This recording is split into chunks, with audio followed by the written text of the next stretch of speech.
अर्सा के बाद मेरी गाड़ी के नीचे उन्होंने बम लगा दिया। आपकी गाड़ी के नीचे बम लगाते हैं या आपको गोलियां मारते हैं या आपको गद्दार कहते हैं या आपको मुल्क दुश्मन कहते हैं। अगर मैं उस बम धमाके में मारा जाता, ये महसूस होता है कि मैं बिल्कुल बदल गया हूँ, मुझे किसी चीज़ की परवाह ही नहीं है, ज़िंदगी की भी परवाह नहीं है। आज जिस शख्सियत का जिक्र हम अपनी वीडियो में करने जा रहे हैं उनका नाम है हामिद मीर। अस्सलामुअलैकुम, पाकिस्तान बायोग्राफी चैनल में आप सबको खुशामदीद। हामिद मीर एक पाकिस्तानी सहाफ़ी, कालम निगार और मुसन्निफ़ हैं। वो लाहौर में एक सहाफ़ती घराने में पैदा हुए। इब्तिदा में मीर ने पाकिस्तानी अखबारात में बतौर सहाफ़ी काम किया। वो 2002 से वक्फे से जियो न्यूज़ पर सियासी टॉक शो कैपिटल टॉक की मेज़बानी कर रहे हैं। वो उर्दू के साथ साथ अंग्रेज़ी अखबारात, कौमी और बैनुल अक़वामी दोनों के लिए कालम लिखते हैं। वो जून 2021 से वॉशिंगटन पोस्ट के ग्लोबल ओपिनियन सेक्शन में मावन रहे हैं। वो पाकिस्तान में एस्टेब्लिशमेंट के गलबे के खिलाफ अपने मौक़िफ़ के लिए मशहूर हैं। हामिद मीर 2 कातिलाना हमलों से बच गए।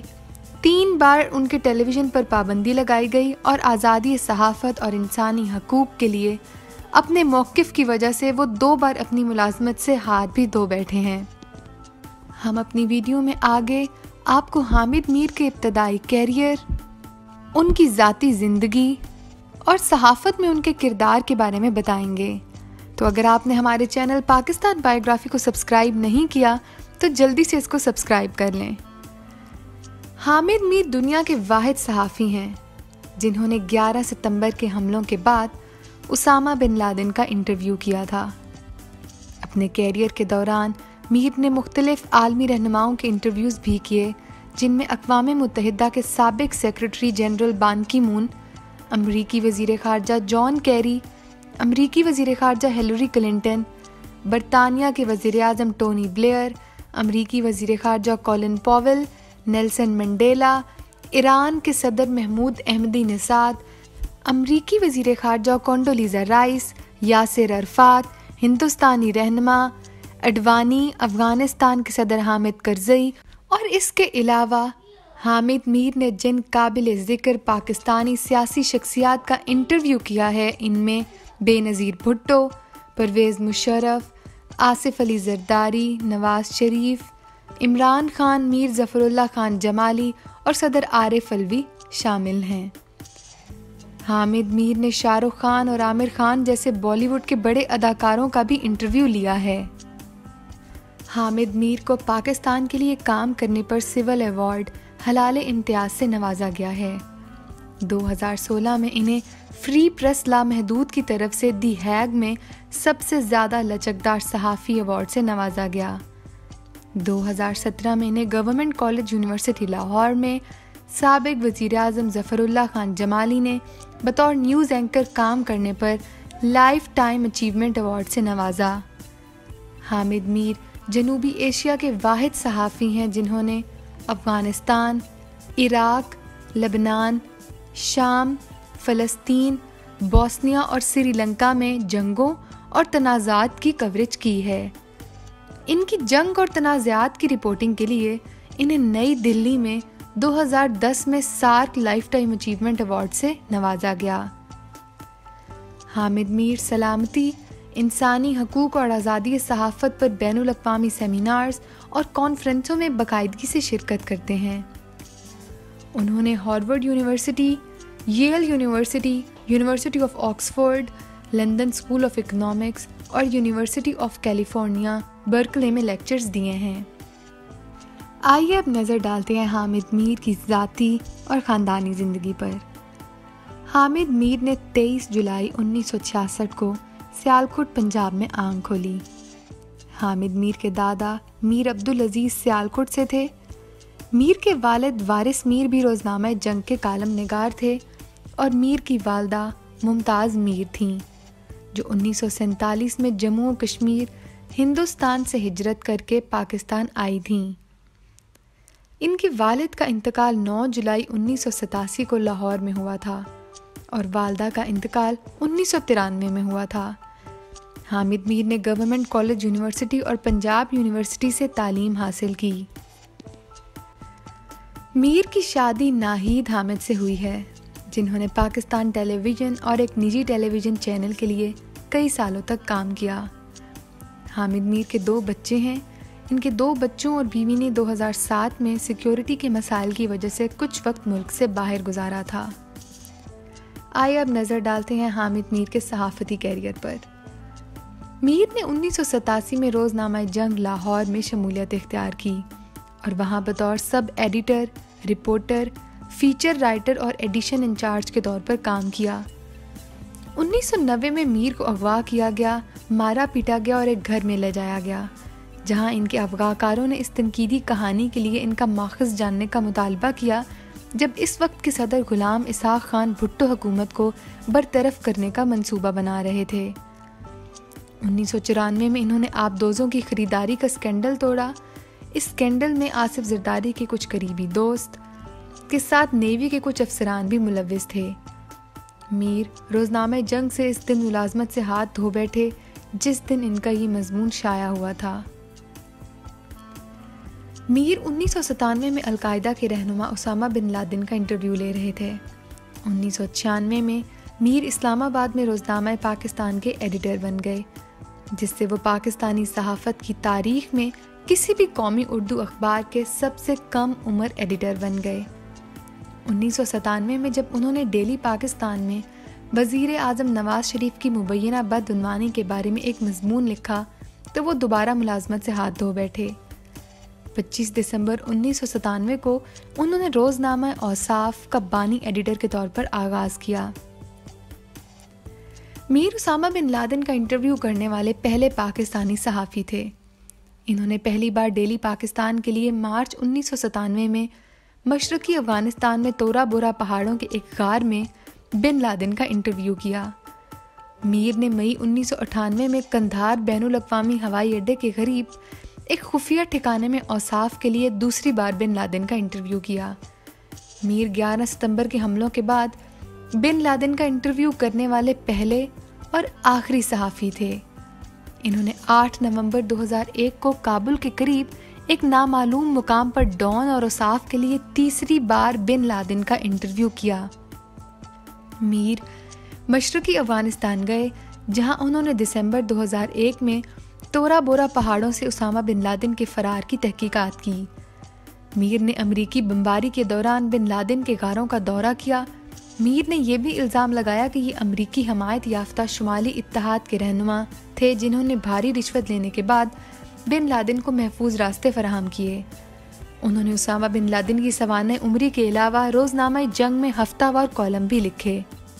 2002 में हामिद मीर ने जियो न्यूज़ में शमूलियत इख्तियार की, जहां उन्होंने एक सियासी टॉक शो कैपिटल टॉक की मेज़बानी शुरू की, जो कि पाकिस्तान का सबसे पुराना मौजूदा प्रोग्राम है। क्राइसिस जोनर पर तवज्जो मरकूज़ करते हुए खसूसी नशरियात भी नशर की जाती हैं, जिनमें से ज़्यादा अहम 2009 के लॉन्ग मार्च के दौरान पेश आया। इनकी मकबूलियत में इजाफा हुआ क्योंकि जियो पाकिस्तान के मकबूल टीवी चैनल्स में से एक बन गया, जहां पाकिस्तानी सियासतदान, हुक्मरान और अपोजिशन दोनों जमातों से ताल्लुक़ रखते थे। मीर को हिज़्बुल्लाह ने जुलाई 2006 में इसराइल लेबनान जंग के दौरान बेरूत में इसराइली जेट तैयारों की बमबारी के मनाजिर को छुपाने की कोशिश करते हुए बेरूत से गिरफ्तार किया था, लेकिन बाद में हिज़्बुल्लाह को इस बात की यकीन दहानी के बाद रिहा कर दिया गया कि वो इसराइली जासूस नहीं हैं। इनके फरार के चंद सेकंड बाद ही इस जगह पर इसराइली फोर्सेस ने बमबारी की, जिससे वो बमुश्किल इस मंजर से बच सके थे। 16 मार्च 2007 को सुप्रीम कोर्ट के चीफ जस्टिस इफ्तिखार मोहम्मद चौधरी की मुअत्तली के खिलाफ वकला के एहतजाज की लाइव कवरेज के दौरान मीर पर इनके इस्लामाबाद के दफ्तर में पुलिस ने हमला किया था। बाद-ए-अज़ां इस वक्त के सदर परवेज़ मुशर्रफ ने हमले के चंद घंटों बाद अपने शो में मीर से माफ़ी मांग ली। मीर को पेमरा ने नवंबर 2007 में 4 माह के लिए टीवी पर आने पर पाबंदी लगा दी थी। मीर पाबंदी के बाद सड़कों पर आ गए और स्ट्रीट शो का एहतमाम किया। वाशिंगटन पोस्ट ने सड़कों पर इनके शो पर एक मज़मून शाया किया। इन पर जून 2008 में पाकिस्तान पीपल्स पार्टी की हुकूमत ने जियो न्यूज़ पर कुछ दिनों के लिए दोबारा पाबंदी लगा दी थी। उन्होंने 2008 में जियो टीवी पर नशर होने वाली एक दस्तावेजी फिल्म में साबिक वज़ीर आज़म बेनज़ीर भुट्टो के कत्ल की तहकीकात की थीं। हामिद मीर बरतानिया के साबिक वज़ीर आज़म टोनी ब्लेयर के साथ CNN, BBC और हिंदुस्तानी चैनल्स पर पाकिस्तान से मुतल्लिक मसाइल के तज्ज़ियाकार के तौर पर करते हुए नज़र भी आए। मीर ने Azad online news service Canada free press के साथ एक इंटरव्यू में दावा किया था कि अलकायदा ने रूस से 3 नाम नहाद सूटकेस हासिल किए थे और इन्हें कामयाबी से यूरोप स्मगल किया था। मीर ने ये इल्ज़ाम लगाए थे कि ये हथियार 11 सितंबर के हमलों से बहुत पहले से अलकायदा के कब्ज़े में थे और ये कि असल में इनका मकसद लंदन, पेरिस और कैलिफोर्निया को निशाना बनाना था।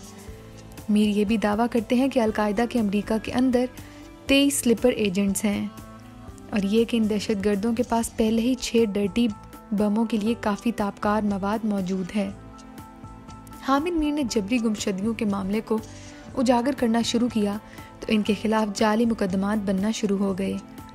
मई 2010 में और उस्मान पंजाबी के दरमियान होने वाली गुफ्तगू की एक ऑडियो टेप मंजर आम पर आई, जो मुबैना तौर पर हकीमुल्लाह महसूद के सेकंड इन कमांड थे। इस टेप में उन्होंने मुबैना तौर पर इस वक्त के अफगाशुदा खालिद ख्वाजा से मीर के साथ बातचीत की थी और इस बात पर जोर दिया था कि इनके तालिबान से मुंसलिक अफगाकारों से मज़ीद पूछगछ की जाए। ख्वाजा को अप्रैल 2010 में अफगाकारों ने कत्ल कर दिया था। अंग्रेज़ी ज़बान के डेली टाइम्स के अखबार के एडिटर रशीद रहमान ने कहा कि अगर ये टेप हकीकी निकली तो ये तजवीज़ करती है कि एक सहाफ़ी ने अफगाकार के कत्ल पर उकसाया। कहीं ना कहीं एक लकीर खींचनी चाहिए। मीर ने इसकी सदाकत की तरदीद की थी। टेप की बाद में उस्मान पंजाबी को तालिबान ने कत्ल कर दिया था। हामिद मीर ने पाकिस्तानी अदालतों में इल्ज़ामात का सामना किया और इनके खिलाफ कुछ भी साबित ना हुआ। दिसंबर 2011 में मीर को पाकिस्तानी सियासत में इंटेलिजेंस एजेंसीज के असर रसूख पर एक टीवी शो की मेज़बानी के बाद जान से मारने की धमकियां मौसूल हुईं। मुबैना तौर पर उन्होंने 10 अगस्त 2018 को जियो टीवी छोड़ दिया और बतौर सदर GNN न्यूज़ ज्वाइन किया। 10 अगस्त 2018 को जब हामिद मीर ने GNN ज्वाइन किया तो उन्होंने GNN पर हामिद मीर शो की मेज़बानी शुरू की। GNN के साथ अपने वक्त के दौरान ये न्यूज़ चैनल बहुत मकबूल हुआ। तहम GNN में मीर का दौर मुख्तसर रहा क्योंकि 2 माह बाद ही 12 अक्टूबर 2018 को उन्होंने GNN छोड़ दिया था। अक्टूबर 2018 में उन्होंने दोबारा जियो न्यूज़ ज्वाइन किया और अपने शो कैपिटल टॉक की मेज़बानी की। मिलिट्री एस्टैब्लिशमेंट के दबाव पर जियो न्यूज़ पर पाबंदी लगाई गई। मई 2021 में जब सहाफ़ी असद अली तौर पर नकाबपोश अफराद ने हमला किया तो हामिद मीर ने इनकी हमायत की और पाकिस्तान की मिलिट्री एस्टैब्लिशमेंट पर तनकीद की, जिसने 1947 में अपने वजूद के तकरीबन निसफ हिस्से पर बराह रास्त हुकूमत की है। इनकी तनकीद का मरकज़ फ़ौजी आमिर जनरल थे याहिया खान और अकलीम अख्तर। इस तकरीर के बाद 30 मई 2021 को मीर पर जियो न्यूज़ से पाबंदी लगा दी गई और बताया गया कि वो अब कैपिटल टॉक शो की मेज़बानी नहीं करेंगे। मारूफ सियासी जमात भी मुख्तलिफ सोशल मीडिया प्लेटफॉर्म्स पर इनके खिलाफ मुहिम चला रही थी। बाद में उन्होंने अपने बयान की वजाहत की कि वो किसी इदारे के खिलाफ नहीं हैं क्योंकि मीर के ख़ानदान के अफराद को नामालूम अफराद की तरफ से धमकियाँ मिल रही थीं। 8 मार्च 2022 को हामिद मीर ने 9 माह की पाबंदी के खात्मे के बाद कैपिटल टॉक में वापसी की। आइए अब बात करते हैं हामिद मीर पर कातिलाना हमलों की। वो नवंबर 2012 में भी अपनी जान पर हमला करने की कोशिश का निशाना बने थे जब इनकी गाड़ी में आधा किलोग्राम धमाका खेज मवाद रखा गया था, जिसे बम स्क्वाड ने कामयाबी से नकारा बना दिया था। पाकिस्तानी तालिबान ने इसकी जिम्मेदारी कबूल कर ली थी। 19 अप्रैल 2014 को हामिद मीर पर नामालूम मुसल्लह अफराद ने फायरिंग की और इन्हें 3 गोलियां लगीं। आइए अब बात करते हैं हामिद मीर को मिले गए अवार्ड्स के बारे में। 14 अगस्त 2012 को सदर जरदारी की क़यादत में पीपल्स पार्टी की हुकूमत की तरफ से सहाफ़त के लिए इनकी खिदमात पर हलाल इम्तियाज़ से नवाजा गया। 26 मार्च 2010 को Foundation of South Asian Association for Regional Operation Writers and Literature ने मीर को SAARC lifetime achievement award से नवाजा। देयर स्पीगल में जुलाई 2008 के एक मजमून में मीर का जिक्र पाकिस्तान के सबसे मकबूल सहाफ़ी के तौर पर किया गया था। हामिद मीर को 28 मार्च 2012 को लोगों की पसंद के ज़मरे में सबसे पसंदीदा करंट अफेयर्स एंकर का आगाही अवार्ड मिला। 13 अप्रैल 2013 को सोशल मीडिया पर एक वीडियो मंजर आम पर आई जिसमें हामिद मीर को अपने वालिद वारिस मीर की जानिब से शेख हसीना की तरफ से Friends of Liberation War Honour का अवार्ड देते हुए दिखाया गया। 2015 में वॉशिंगटन पोस्ट ने मीर को पाकिस्तान का सबसे मशहूर टीवी सहाफ़ी वो एक मफरूर की तरह रहता है कहा गया। हामिद मीर 1998 में बेहतरीन कॉलम निगार उर्दू का APNS अवार्ड जीत चुके हैं। तो नाजरीन, ये थी हामिद मीर की सवाना हयात। उम्मीद है आपको हमारी बाकी वीडियोस की तरह ये वीडियो भी अच्छी लगी होगी।